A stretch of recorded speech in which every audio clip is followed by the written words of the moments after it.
Hi there. I am with Chris Picciurro today. Chris is a certified public accountant and the founder of Integrated CPA Group. Chris is an expert in tax planning and strategy for real estate investors. His CPA firm designed to work with real estate investors and high-income earners. Chris is also our preferred CPA partner. Chris, good to have you today, and let's dive into it.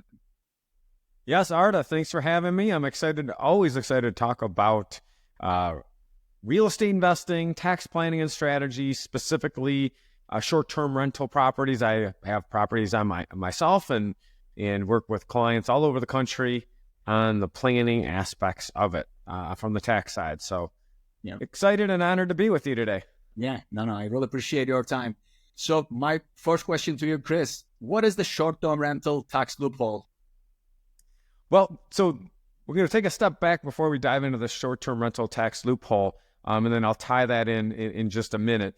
We know that within the IRS tax code, which is section 469, we don't want to get very technical here, that rental properties are considered a passive activity. So by default, any rental activity is passive, and we know that there are passive activity loss rules that most taxpayers that own rental properties butt up against due to their income, meaning that any losses from a rental property are not deductible or can't offset W-2 wages or self-employment earnings or K-1 income. So that being said, there's a loophole in the tax code, for lack of a better term, for short-term rental properties. In so fact that short-term rental properties are not considered passive activities. They're considered a non-passive activity, and almost like you're operating a commercial building or in a commercial operation. So you need a couple things to qualify for what's called that short-term rental tax loophole or tax strategy. First thing you need is a short-term rental property. So the IRS defines that as a property where the average tenant stay is 7 days or less, or 30 days or less, with you providing substantial services. Now, I'm going to tell you 99% of the time, and we work with clients, we probably have clients in I don't think we have a client in Alaska, but pretty much almost every other state we've worked with clients. 99% of the time, a taxpayer is not providing substantial services. Substantial services means you're really running an Airbnb. Maybe you own a property and you have 4 cabins on that property, and you're the one actually cleaning things, preparing meals, transporting clients. So that's very rare. Let's talk about the 99% of people that run into a property that we need that average stay to be 7 days or less. And then you need to also be providing, having material participation in that property. Now, there are 7 different material participation rules. And I'd say 99% of the time, the people that meet that short-term rental tax loophole are meeting the 100-hour rule. And what that means is that they are putting at least 100 hours of time into this property, and they have more time than anybody else. So the short-term rental loophole, the typical avatar is going to be someone that owns a short-term rental property that self-manages the property. Now, that could be either remotely or virtually, if you will, or they could maybe live in the same general vicinity. But usually it's going to be someone that's remotely managing it. So making sure that you are managing your own property, meaning that 100-hour rule, in that you have that average tenant stay of 7 days or less. There are some rules as far as self-use.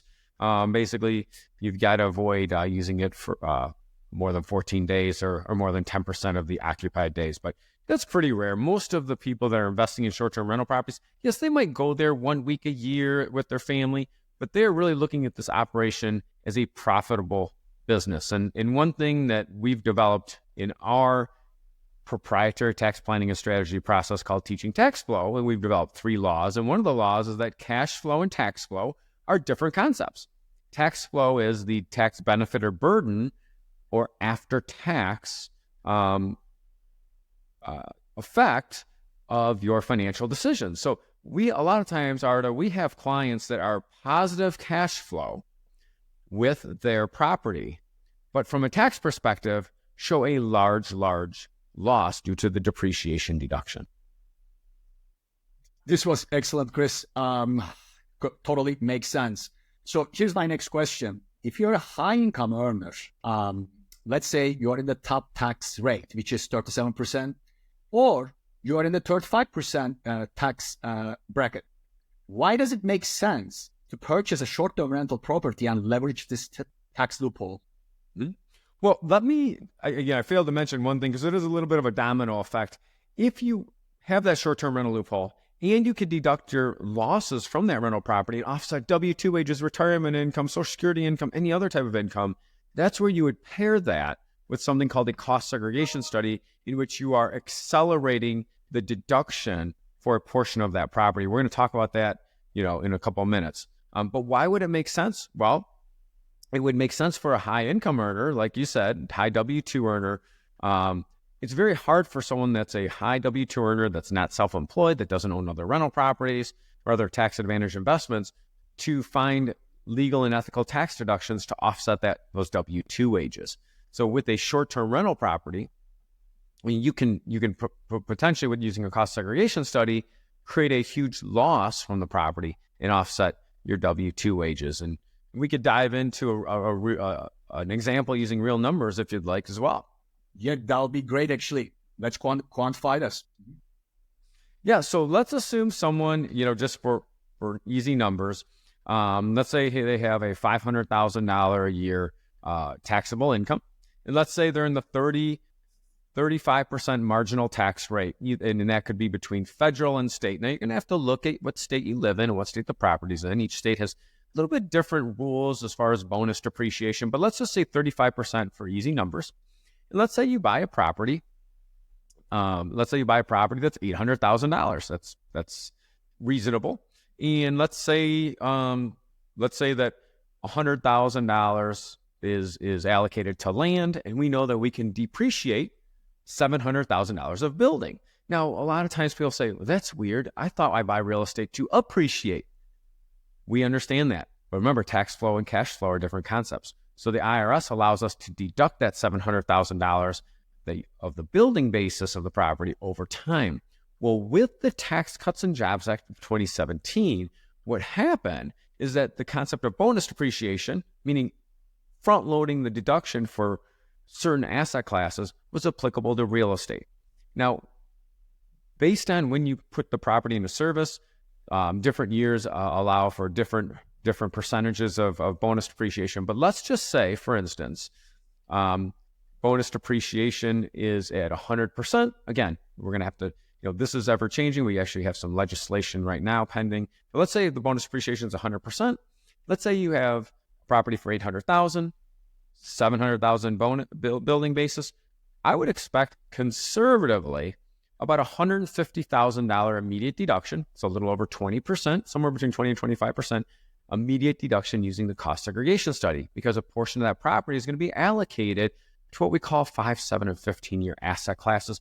Now, in layman's terms, that means windows, landscaping, heating and cooling systems, electrical systems. Could be, especially if you're buying something furnished, all those furnitures, fixtures, appliances, all that's immediately deductible once you do the cost segregation study.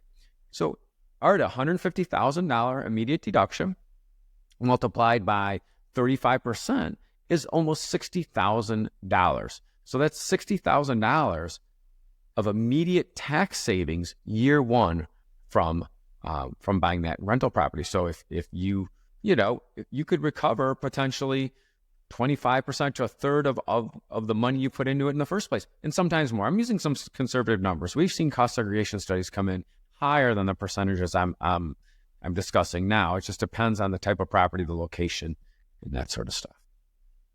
No, thank you, Chris. This was really great. These numbers are incredibly, kind of good. And again, you were using, kind of conservative, kind of examples. I think it's important to note for our audience, we offer the only complete real estate and tax planning consulting solution that will help them acquire the most profitable short-term rental property while lowering their taxable income by thousands of dollars. If you'd like to learn more about our services, check out our website, strtaxloophole.com. Thank you, and see you all on the next episode.